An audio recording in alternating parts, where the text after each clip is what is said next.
ಓಂ ಗುರುಭ್ಯೋ ನಮಃ. ಗುರು ಶ್ರೀ ರಾಘವೇಂದ್ರ ಸ್ವಾಮಿಯ ನಮಃ. ಸಮಸ್ತ ಕನ್ನಡ ನಾಡಿನ ಜನತೆಗೆ ನಾನು ನಿಮ್ಮ ಪಂಡಿತ್ ಸಾಯಿ ಸ್ವರೂಪ್ ದೀಕ್ಷಿತ್ ಮಾಡುತ್ತಿರುವ ನಮಸ್ಕಾರಗಳು. ಇವತ್ತಿನ ಈ ಒಂದು ವಿಡಿಯೋದಲ್ಲಿ ಜೂನ್ 14 ಮತ್ತು 15ನೇ ತಾರೀಕಿನಂದು ಸೋಮಾವತಿ ಅಮಾವಾಸ್ಯೆ ಇದೆ. ಈ ಒಂದು ಅಮಾವಾಸ್ಯೆ ಕಳೆದ ನಂತರ ಸಿಂಹ ರಾಶಿಯವರಿಗೆ ಯಾವುದೆಲ್ಲ ರೀತಿಯಲ್ಲಿ ಒಂದು ಭವಿಷ್ಯ ಫಲ ಇದೆ ಅಂತ ನಾವು ನೋಡೋಣ ಬನ್ನಿ. ಯಾರೆಲ್ಲ ಈ ಒಂದು ವಿಡಿಯೋ ನೋಡ್ತಾ ಇದ್ದೀರಾ ಕೊನೆವರೆಗೂ ವಿಡಿಯೋ ನೋಡಿ ಹಾಗೂ ಹೆಚ್ಚಿನ ವಿಡಿಯೋಗಳಿಗಾಗಿ ನಮ್ಮ ಒಂದು ಯೂಟ್ಯೂಬ್ ಚಾನಲ್ನ ಲೈಕ್ ಮಾಡಿ, ಶೇರ್ ಮಾಡಿ ಹಾಗೂ ಸಬ್ಸ್ಕ್ರೈಬ್ ಮಾಡಿ.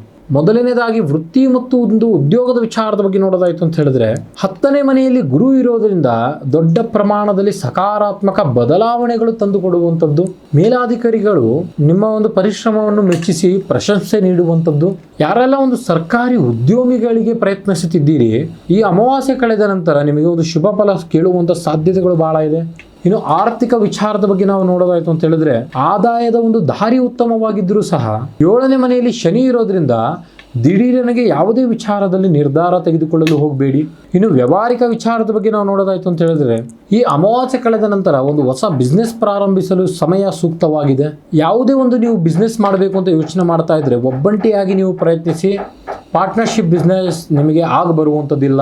ಇನ್ನು ವ್ಯಾಪಾರದಲ್ಲಿ ನಿಮಗೆ ಹೊಸ ತಂತ್ರಗಳು ಭಾರಿ ಯಶಸ್ಸು ತಂದು ಕೊಡುವಂಥದ್ದು. ಇನ್ನು ಪ್ರೀತಿ ಮತ್ತು ಒಂದು ಕುಟುಂಬದ ವಿಚಾರದ ಬಗ್ಗೆ ನೀವು ನೋಡೋದಾಯ್ತು ಅಂತ ಹೇಳಿದ್ರೆ ಕುಟುಂಬದಲ್ಲಿ ನಿಮ್ಮ ಮಾತಿಗೆ ಅತಿ ಹೆಚ್ಚು ಮೌಲ್ಯಗಳು ಸಿಗುವಂಥದ್ದು. ಒಡಹುಟ್ಟಿನವರ ಜೊತೆ ಇರುವಂತ ಸಣ್ಣ ಪುಟ್ಟ ಭಿನ್ನಾಭಿಪ್ರಾಯಗಳು ದೂರವಾಗುವಂಥದ್ದು. ಸಂಗಾತಿಯೊಂದಿಗೆ ಸಣ್ಣ ಪುಟ್ಟ ಜಟಾಪಟಿಗಳು ಬರುವಂಥದ್ದು. ವಾದ ವಿವಾದಗಳಿಂದ ದೂರ ಇದ್ದು ಸಣ್ಣ ಪುಟ್ಟ ವಿಚಾರಕ್ಕೂ ಗೌರವ ನೀಡಿದರೆ ನಿಮ್ಮ ಒಂದು ಸಂಬಂಧ ಗಟ್ಟಿಯಾಗಿ ಇರುವಂಥದ್ದು. ಇನ್ನು ಒಂದು ಆರೋಗ್ಯಕ್ಕೆ ಸಂಬಂಧಪಟ್ಟಿರ್ತಕ್ಕಂಥ ನಾವು ಒಂದು ವಿಚಾರದ ಬಗ್ಗೆ ನೋಡೋದಾಯ್ತು ಅಂತ ಹೇಳಿದ್ರೆ ಸೂರ್ಯ ಮತ್ತು ಗುರುವಿನ ಒಂದು ಶುಭ ದೃಷ್ಟಿಯಿಂದಾಗಿ ದೈಹಿಕವಾಗಿ ಅತಿ ಹೆಚ್ಚು ಶಕ್ತಿಯುತವಾಗಿ ಚಟುವಟಿಕೆಯಲ್ಲಿ ಆಸಕ್ತಿ ಇರ್ತೀರಿ. ಅತಿಯಾದ ಕೆಲಸದ ಒತ್ತಡದಿಂದ ತಲೆನೋವು ಬರುವಂತ ಸಾಧ್ಯತೆಗಳು ಬಹಳ ಇದೆ. ಅತಿ ಹೆಚ್ಚು ಸ್ವಲ್ಪ ವಿಶ್ರಾಂತಿ ಪಡೆಯುವುದು ಸೂಕ್ತ. ಗ್ರಹಗಳ ಶುಭ ಫಲವನ್ನು ಹೆಚ್ಚಿಸಿಕೊಳ್ಳಲು ನಾನು ಹೇಳುವಂತ ಒಂದು ಸುಲಭ ಕಾರ್ಯಗಳನ್ನು ಮಾಡಿ. ನಿಮ್ಮ ಒಂದು ರಾಶಿಯ ಅಧಿಪತಿ ಸೂರ್ಯ ಆಗಿರತಕ್ಕಂಥ ಕಾರಣದಿಂದ ಪ್ರತಿದಿನ ಬೆಳಗ್ಗೆ ತಾಮ್ರದ ಪಾತ್ರೆಯಲ್ಲಿ ನೀರನ್ನು ತೆಗೆದುಕೊಂಡು ಸೂರ್ಯ ದೇವನಿಗೆ ಅರ್ಪಿಸಿ.